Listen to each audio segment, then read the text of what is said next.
صلی اللہ علی محمد صلی اللہ علیہ وسلم۔ اعوذ باللہ السمیع العلیم من الشیطان الرجیم، بسم اللہ الرحمن الرحیم، الصلاۃ والسلام علی رسول الکریم۔ کتاب صفت صلاۃ، اور ہم خواتین کی نماز پڑھنے والے باب جو ہیں پچھلی دفعہ ہم نے شروع کیا تھا۔ آج جو باب ہے اس کا عنوان ہے انتظار الناس قیام الامام العالم،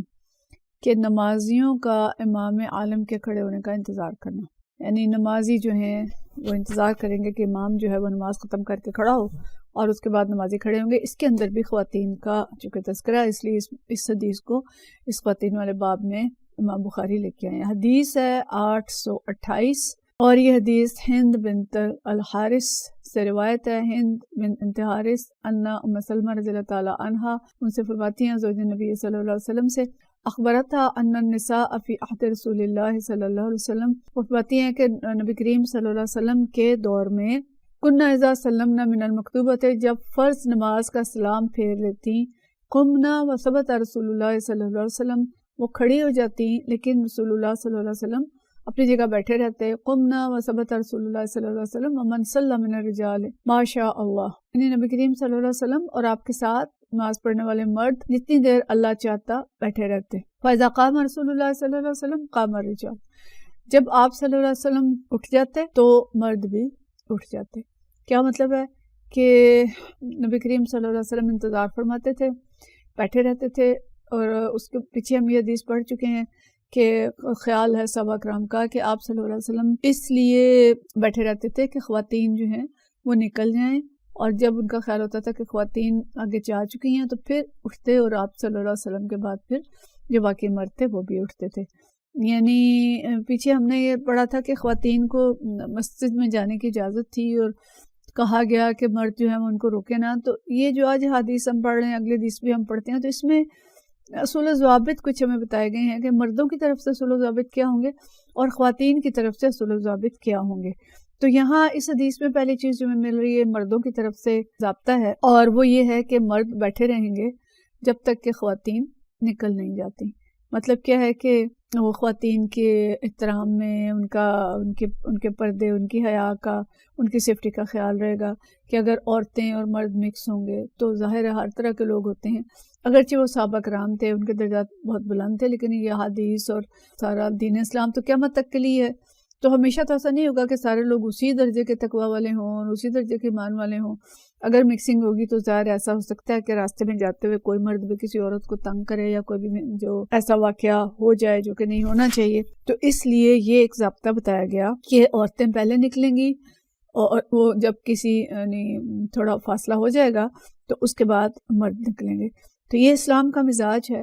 اور نبی کریم صلی اللہ علیہ وسلم کو اختلاط پسند نہیں تھا، اور دین اسلام کے اندر بھی اختلاط جو ہے عورتوں اور مردوں کا ناپسندیدہ ہے،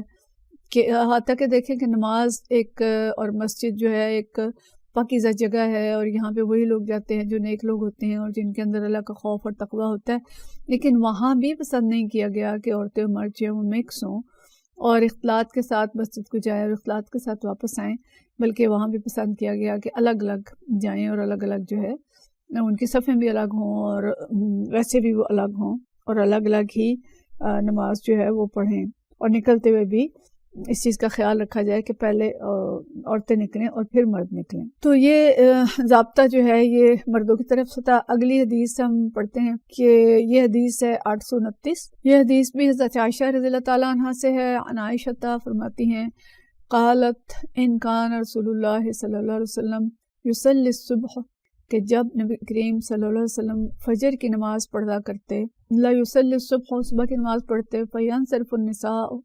تو عورتیں جو تھیں وہ اس حال میں واپس جاتی تھیں، متلفعات بمروطہن ما یعرفن من الغلس، کہ وہ اپنی چادروں میں لپٹی ہوتی تھیں، چادریں انہوں نے لپٹی ہوتی تھیں اور وہ اندھیرے میں پہچانی نہیں جاتی۔ اب یہ ضابطہ آ گیا عورتوں کی طرف سے۔ اچھا، وہاں ہم نے جو پیچھے پڑھا تھا، جو پچھلی دفعہ ہم نے حدیث پڑھی تھی، وہ عشاء کی نماز کے بارے میں تھی کہ دیر تک عشاء کا وقت ہو گیا اور بہت دیر ہو گئی، اور لوگ بچے اور عورتیں جو سونے لگ گئے، تاریکی ہو گئی، لیکن خواتین مسجد کے اندر موجود تھیں۔ اور یہ جو حدیث ہے یہ فجر کی نماز کے بارے میں، اور فجر کی نماز ظاہر ہے ہم دیکھتے ہیں کہ آج کل اگر ہم دیکھیں دسمبر کا مہینہ ہے اور فجر کی نماز جو ہے صبح 6 بجے کے قریب ہو رہی ہوتی ہے، 6 سوا 6، اور بھی باہر اندھیرا ہوتا ہے۔ اب اپنے ملک میں تو ہم سوچ ہی نہیں سکتے کہ اس اندھیرے میں عورتیں جو مسجد جا سکتی ہیں، لیکن کس طرح کا امن تھا اس دور میں، اور کس طرح کا امن ابھی بھی سعودی عرب کے اندر موجود ہے کہ ہم لوگ جب عمرہ کرنے جاتے ہیں تو فجر تو کیا تہجد کے وقت بھی اکیلے مسجد کی طرف جاتے ہیں، اور کہیں بھی دور بھی ہو ہوٹل چاہے، لیکن پھر بھی خواتین جو ہیں وہ جاری ہوتی ہیں، ایک ایک خاتون بھی جاری ہوتی ہے الحمدللہ، وہاں پہ کوئی ڈر اور خوف نہیں ہوتا۔ تو جہاں دین اسلام نافذ ہوگا وہاں کس درجے کا امن ہوگا، کس درجے کی حفاظت ہوگی کہ عورتیں فجر کے وقت اندھیرے میں بھی مسجد جا سکتی ہیں۔ تو یعنی ایک تو یہ وہی بات آ گئی کہ عورتوں کا حق اور ان کو اجازت، اور دوسری بات یہ کہ امن کس درجے کا، اور کتنی عورتوں کی حفاظت، اور کس طرح کے حالات تھے کہ عورتیں بآسانی مسجد جا سکتی تھیں اور انہیں مسجد جانے کی اجازت تھی۔ یہ ہمیں ایک آئیڈیل نظام نظر آتا ہے اسلام کا کہ کس طرح کا ماحول تھا، ارد گرد تھا کہ کوئی مرد تنگ نہیں کرتے تھے، عورت جس وقت بھی نکلی ہے وہ اکیلی جا سکتی ہے، مسجد جا سکتی ہے، ظاہر ہے کہیں اور بھی جا سکتی ہوں گی، جاتی ہوں گی۔ تو مطلوب یہ ہے کہ ایسی اسلامی حکومت ہو جہاں مکمل امن ہو اور عورتوں کی عزت اور حفاظت کا خیال رکھا جائے، اور عورتوں کو ولی حقیقی آزادی میسر ہو، اور اس آزادی میں وہ چاہیں تو نماز پڑھنے جائیں اور چاہیں تو کہیں اور جائیں، اور ان کو کوئی چھیڑنے والا، تنگ کرنے والا نہ ہو۔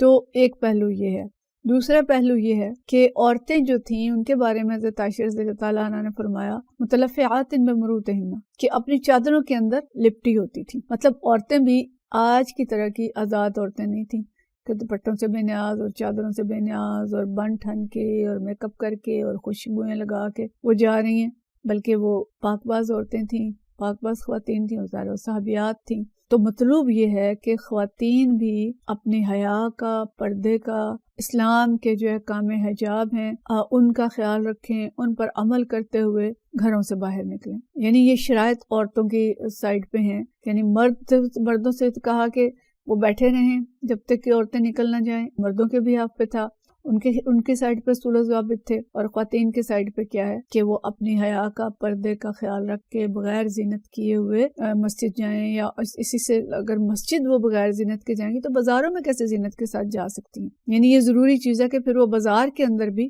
زینت کے ساتھ جانے والی نہ ہوں۔ کجا یہ کہ مسجد جو ہے وہ مطلب یہ کہ اگر مسجد میں زینت کے ساتھ نہیں جا سکتی تو بازار کیسے جا سکتی ہیں؟ جہاں بھی عورت کو جانا ہے وہ اپنی چادر لے کے، اس کو لپیٹ کے اور اپنی حیا کے ساتھ جائے گی۔ اور پھر چونکہ اندھیرا ہوتا تھا تو اندھیرے میں ما یعرفن من الغلس بھی فرمایا کہ وہ اندھیرے میں پہچانی نہیں جاتی تھیں۔ دو چیزیں ہوتی تھیں، یعنی ایک تو پردے کی وجہ سے پہچانی نہیں جاتی تھیں، اور دوسرا اندھیرے کی وجہ سے پہچانی نہیں جاتی تھی۔ تو دیکھیں کہ یہ وہ بہترین خوبصورت ماڈل دور تھا جس میں خواتین کو حقیقی آزادی میسر تھی۔ آج کی عورت تو جو آزادی مانگتی ہے وہ کچھ دوسری ہی نوعیت کی ہے، اسے یہ والی آزادی نہیں چاہیے۔ لیکن اور اس آزادی میں اللہ تعالیٰ نے کتنا حسن رکھا تھا کہ ان کا خاندانی نظام بھی برقرار رکھا۔ شوہروں کو حکم دیا کہ ان کی خواہشات کا احترام کریں، اور مردوں کو حکم دیا کہ ان کی حیا کا احترام کریں، ان کی حفاظت کا احترام کریں، حتیٰ کہ مسجد میں بھی وہ بعد میں نکلیں، عورتیں پہلے نکلیں۔ اور عورتوں کو دوسری طرف حکم دیا کہ وہ اپنی حیا کا خیال رکھیں اور اپنے پردے کا خیال رکھیں، اور اس کے ساتھ جو ہے وہ گھر سے نکلیں۔ تو یہ یعنی بہت ہی خوبصورت ہمیں منظر نظر آتا ہے دین اسلام کا۔ اور آج کی عورت جو مغرب کے پیچھے ماری ماری پھر رہی ہے کوکے نسواں کے لیے، 1400 سال پہلے، اب تو 1500 سال ہو چکے، اسلام نے کس طرح سے عورت کو حقیقی آزادی، حقیقی امپاورمنٹ، اور اس کو اس کے خواہشات پہ عمل اور اس کے جو حقوق نسواں تھے وہ اس کو عطا کیے۔ یہ ایک مثال ہے۔ اس طرح کی اگر اس کو مسجد جانے کی اجازت ہے تو ظاہر دیگر کاموں کی اجازت بھی دین اسلام دیتا ہے، لیکن کچھ ضابطے، کچھ حدود، قیود اور شرائط عائد کرتا ہے کہ کچھ حدود و قیود کا مردوں کو خیال رکھنا ہوگا اور کچھ حدود و قیود کا خواتین کو خیال رکھنا ہوگا۔ ان کا احترام کریں تو اس کے بعد